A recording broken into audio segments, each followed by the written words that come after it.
ჩვენ იმიტომ არ გამოვეკეცით საბჭოთა კავშირს ევროკავშირისკენ, რომ ბრიუსელში ისევ საბჭოთა კავშირი დაგვხედროდა. Ამ განცხადებით ქართულმა ოცნებამ დაადასტურა, რომ ევროკავშირის რეკომენდაციების გათვალისწინებას არ აპირებენ, თუნდაც ეს ქვეყანას უვიზო მიმოსვლის დაკარგვის ფასად დაუჯდეს. მიუხედავად იმისა, რომ ივანიშვილის გუნდს ევროკომისიის წერილი ჯერ ოფიციალურად არ მიუღია, ქართული ოცნება წინსწრებად უკვე მიანიშნებს, რომ მათთვის ევროპელების რჩევებს მნიშვნელობა არ აქვს. გამორჩეულად აგრესიული ტონი ჰქონდა შალვა პაპუაშვილს, რომელმაც ევროპული გაერთიანება სისხლიან საბჭოთა რეჟიმს შეადარა. Გამწუხაროა, რომ პოსტსაბჭოთა პოლიტიკური ელიტამ ასე გააუფასურა ბრიუსელი, მისი ავტორიტეტი, რომ ჩვეულებრივ საბჭოთა თავდასხმის პროპაგანდა სტილის თავდასხმების ინსტრუმენტად აქცია. ქართულ ოცნებაში დიდი დაბნეულობაა, ამ მოსაზრებას ურთიერთგამომრიცხავი განცხადებები აჩენს. შალვა პაპუაშვილისგან განსხვავებით ევროპასთან ინტეგრაციის კომიტეტის თავმჯდომარე ლევან მახაშვილი ამბობს, რომ უვიზო რეჟიმს საფრთხე არ ემუქრება და ევროკავშირისგან წერილს ელოდებიან. მოვიდეს წერილი და აუცილებლად განვიხილავთ ძალიან გულისხმურით უვიზო გადაადგილების თემას. ჩვენი ღმერთმენით ამ საკითხს არანაირი საფრთხე არ ემუქრება. შეიძლება მასე მაგ ლოგიკით ყველაფერი შეიძლება მოხდეს, ბუნებრივია, პოლიტიკა, ცხოვრება, ხანის ეხება, ხანას ეხება, მაგრამ არის რაღაცა ფაქტორები, რაც ახდენენ გავლენას. ქართველი ხალხის მოკავშირეების საჯარო დისკრედიტაციას არ მორიდებია დღეს კახაკალაძე. ოცნების გენერალური მდივანი ირწმუნება, რომ ევროკავშირი საქართველოში ოქტომბრის არჩევნებზე დამარცხდა. ოქტომბრის არჩევნებში, საპარლამენტო არჩევნებში ისინი დამარცხდნენ და ყველაფერს უკადრებელს კადრულობენ. ამდენი ტყუილი, ამდენი სიცრუე, წარმოუდგენელია.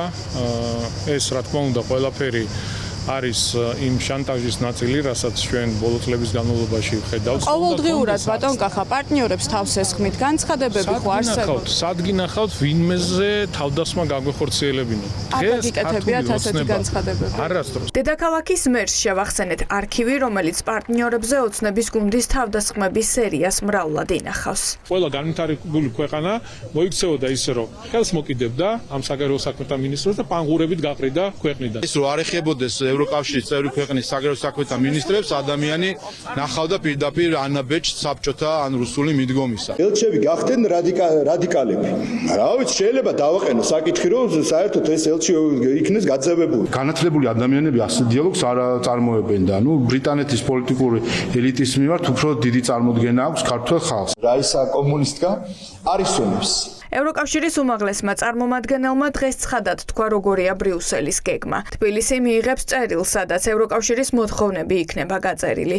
თუ ეს მოთხოვნები არ შესრულდება, საქართველოს უვიზო მიმოსვლა შეუჩერდება. რადიო თავისუფლების ევროპის ბიუროს ჟურნალისტი რიკარდ ჯოზვიაკი წერს, რომ ქართულ ოცნებას თვენახევარი ექნება და დრო მოთხოვნების შესასრულებლად 31 აგვისტოს ამოიწურება.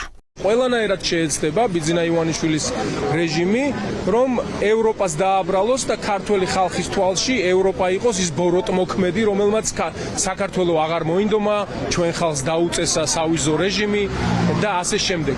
მაგრამ სინამდვილეში ყველაფერი არის მიზეზშედეგობრივი, ჩვენ საზოგადოებას უნდა ესმოდეს, რომ ოცნების გადაწყვეტილებების მათი ქმედებების დამსახურება ის სადამდეც დღეს მივედით და საუბარია და საბოლოო ჯამში ალბათ შემოდგომისთვის ბოლომდე ის საქმე, რასაც ქვია სავიზო რეჟიმის დაბრუნება შენგენის ქვეყნებთან მიმოსვლის დროს. მიუხედავად იმისა, თუ რას გააკეთებს ქართული ოცნება, ქართული საზოგადოება და საქართველოს მოქალაქეები არ უნდა დაზარალდნენ ამით. მაგრამ თუ კი ეს დადგება დღის წესრიგში, მათ შორის უვიზო მიმოსვლა ევროკავშირთან, მხოლოდ და მხოლოდ ქართული ოცნება არის ის ძალა, ის რეჟიმი, რომელიც იქნება პასუხისმგებელი იმისთვის, რომ საქართველოს მოქალაქეები ვეღარ შეძლებენ უვიზოთ სიარულს ევროკავშირის ქვეყნებში. პოლიტიკური პატიმრების ციხეში გამოკეტვა და ანტიდემოკრატიული პროცესები, რაც საქართველოში მიდის, ეს არის თემები, რომელზეც ევროკავშირი თვალს ვერ დახუჭავს. ამიტომ აუცილებელია რეაგირება. რეაგირებისთვის არსებობს ორი გზა.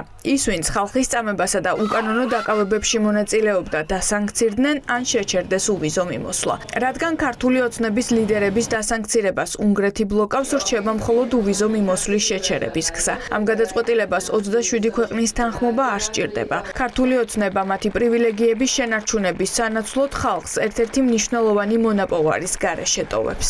შეგვიძლია ვიფიქროთ, რომ ამას უკვე სერიოზულად ფიქრობენ ჩვენი ევროპელი პარტნიორები, ამის ალბათობა ძალიან მაღალია. ეს იქნება ერთ-ერთი ყველაზე დიდი მონაპოვრის დაკარგვა, რაც საქართველოს გააჩნია ბოლო 14 წლის მანძილზე ევროკავშირში ევროკავშირთან ინტეგრაციის თვალსაზრისით ჩვენ მსგავსი სახის მონოპოლური ბევრია გაგვაჩნია, შესაბამისად ეს იქნება კიდევ ერთი ძალიან უკან გადადგმული ნაბიჯი, რომელშიც ბრალებლობა იქნება მხოლოდ და მხოლოდ პოლიტიკურ პარტია ქართულ ოცნებაში. საქართველოს მოქალაქეები ევროკავშირში უვიზო მიმოსვლით 2017 წლიდან სარგებლობენ, რაც ევროინტეგრაციის პროცესში ქვეყნის ერთ-ერთ ყველაზე ხელშესახებ სარგებლად მიიჩნევა. 8 წლის წინ ქართულმა ოცნებამ ევროკავშირის გადაწყვეტილება დიდი ზარზე იმით აღნიშნა და საკუთარი საგარეო პოლიტიკის მიღწევად წარმოაჩინა. ახლა კი როცა მათივე პოლიტიკის გამო ეს პრივილეგია შესაძლოა ქართველმა ხალხმა დაკარგოს, ივანიშვილის პარტია პასუხისმგებლობას სრულად იხსნის და ევროპას შანტაჟში ადანაშაულებს.